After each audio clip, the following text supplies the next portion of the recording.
Pag ang anak ang nagdamot sa ina, nag-iiwan ito ng takot para muling lumapit sa anak eh.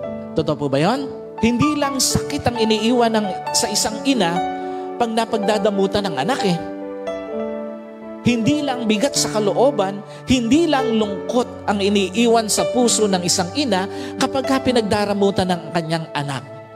Alam niyo po, higit sa lahat, nag-iiwan ito ng takot o trauma para muling lumapit sa anak. Sino po rito aminado? Pagka ikaw napahiya minsan, ayaw mo nang ulitin uli yun. Totoo mo ba yan? Lalo na kapag napahiya ka sa anak mo, tiyak hindi mo na uulitin yan eh.